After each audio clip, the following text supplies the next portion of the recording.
Hi Year 9. No doubt you're aware that I'm going to be your physics teacher for the rest of this disruption until we're back at school. I'm going to be setting work for the entire Year 9 classes, both triple and combined science. We're all going to be doing exactly the same topic, which is particle model of matter. And what I'll be doing is I'll be setting you some work on the Monday, and you have until the Friday to get it completed.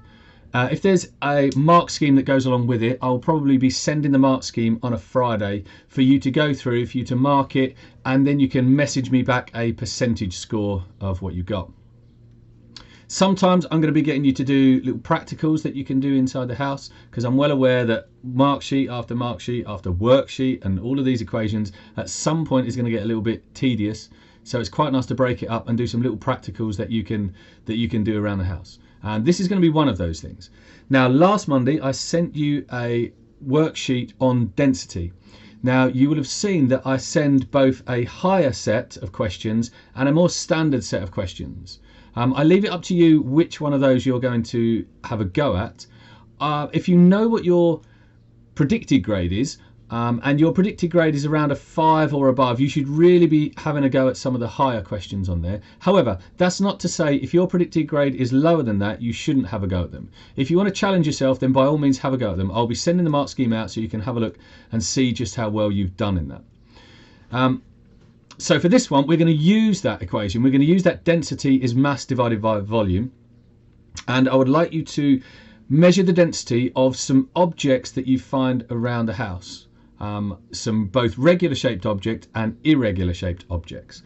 I'm going to show you exactly what to do, and then at the end of this I'll give you a series of tasks for you to carry out for the rest of this week. Okay, now my objects, and I've already written a table on my board, so as you can see I've got a Rubik's Cube, I've got a can of soup, and I've got an egg, and I'm going to measure the density of those. Now today I'm going to be measuring these in grams per cubic centimetre. But if you want to challenge yourself, really in science, we tend to measure any masses, we measure in kilograms, so you'd have to convert that over from grams to kilograms, and any distances, any lengths, we tend to measure in meters, so that would be a cubic meters. So if you really want to push yourself, then convert both of yours from the grams into kilograms and from the cubic centimeters into cubic meters. Okay, so I'm going to show you the simpler way of doing this. So let's have a quick look. Let me bring you down to here. Now, here are my objects. I've got my Rubik's Cube, I've got a can of soup, and I've got an egg, and we're going to be measuring the density of these things. So the first thing I need to do is to measure the mass. So I've got some regular kitchen scales, and I'll measure the mass of the Rubik's Cube, and that mass looks like it is 110 grams. So I'm going to put that into my table, 110 grams. Here's my can of soup. My can of soup is 460 grams. And my egg. An egg is, that's about, I'm going to go with 90 grams for my egg. Now the next thing we need to do is to measure the volume of these objects. Now, the volume of the objects, it's quite easy for these two, for the Rubik's Cube and for the can of soup. The Rubik's Cube, we're just going to measure height times width times depth and times those together. So let's have a look at this. That is, I'm going to go with 6 centimetres. So in my calculator, I can just type 6 times 6 times 6, and that gives me 216. So I've got 216 cubic centimetres for that.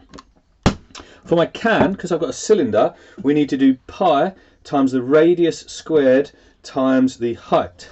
So the radius, and I've written on here, you can see the radius is just from the centre of the circle out to the edge of that thing. So radius on this is 4 centimetres. My height is 11 centimetres.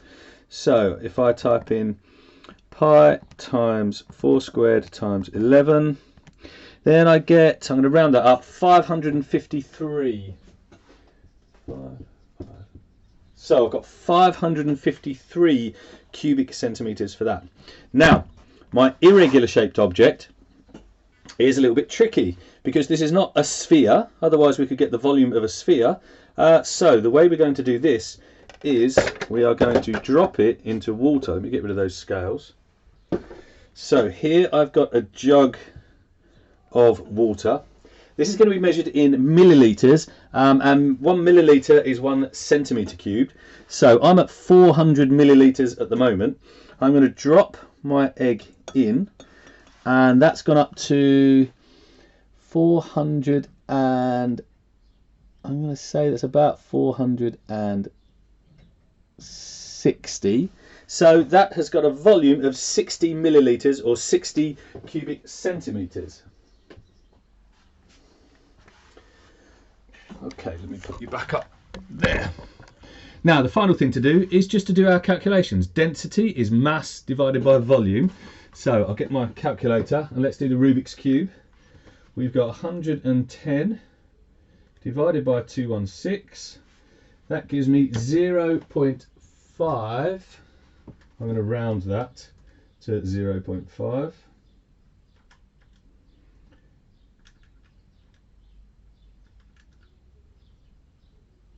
Yeah, 0.5. I know. I'll leave that as 0.5 grams per cubic centimetre. My can of soup, I've got 460 divided by 553. That gives me 0.8. 0.8. And finally my egg, 90 divided by 60 gives me 1.5 grams. So you can see that the egg is the most dense out of this, and the Rubik's Cube is the least dense out of this.